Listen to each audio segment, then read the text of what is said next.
Je m'appelle Jacques de Montjoie, je suis designer, comme couturier, comme on disait à l'époque, et je suis né en France, à Troyes, en Champagne. Je suis arrivé au Canada en 1949.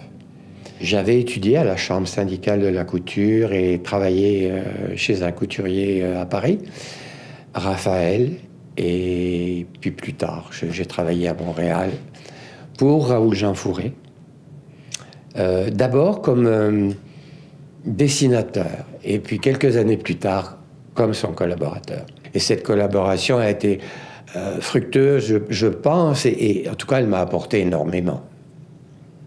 Chaque couturier devait présenter 4 modèles, et Iona Monahan, la grande prêtresse de la mode de l'époque, et était accompagnée de France Davis, qui était la secrétaire de l'Association des couturiers.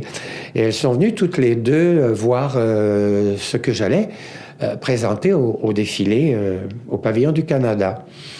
Et parmi ces 4 modèles, il y avait Vietnam, qui était évidemment un peu provocateur, évidemment.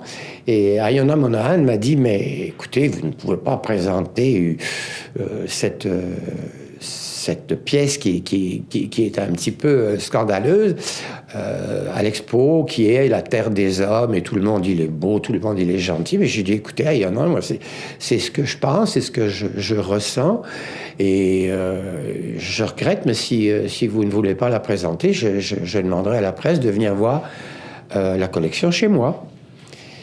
Et donc le soir, on présente au pavillon du Canada ce défilé avec les autres membres de l'association. Mais Iona m'a joué un petit tour, parce que quand le modèle sur Oula est arrivé sur scène, pas un mot, elle n'a pas dit Vietnam, ce qui était le moment théâtral de la chose. Alors j'étais un peu frustré, et je suis sorti des coulisses, et je suis allé dire le nom au micro d'Iona Monahan. Et j'étais content de l'avoir fait. Alors, l'Expo 67, c'était comme un jouet extraordinaire. C'était comme un grand Monopoly. C'était vraiment très, très, très, très excitant. Alors, je pense que ça a stimulé la créativité. Et c'était un défi quand on voyait cette esthétique architecturale. C'était absolument fascinant. Et c'est vrai que 67 a été quand même une année charnière pour moi dans le côté, l'aspect haute couture, l'aspect couturier. J'ai senti, j'avais déménagé pour prendre un local plus grand pour l'Expo 67. Et puis finalement, les commandes n'étaient pas au rendez-vous. La clientèle traditionnelle de la haute couture disparaissait, vieillissait, et les jeunes s'attendaient à autre chose et sont allés s'approvisionner au prêt-à-porter. Oui, la mode masculine, elle est partie des cravates.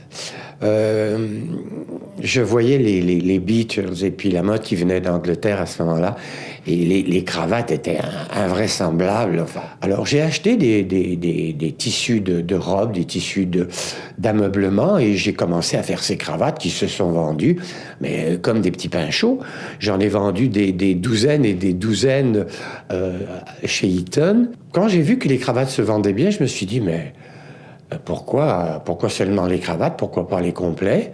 Les tuniques, les blouses, et j'ai commencé à dessiner pour hommes. Et j'ai présenté ma première collection. Et l'attitude des hommes quand ils venaient commander un vêtement, c'était absolument extraordinaire. Ils n'étaient pas habitués à ce qu'on leur mette une pièce de tissu près du visage pour leur dire, écoutez, cette couleur-là vous fait mieux. Pour eux, ils venaient commander un complet gris, un complet bleu marine, et puis c'était fini. On n'en sortait pas. Mais là, c'était vraiment changer la donne, et puis leur montrer que certaines coupes ou certaines couleurs ou certaines textures leur convenaient mieux. Donc, c'était tout un changement d'attitude pour la mode masculine après la mode féminine. C'était très, très stimulant.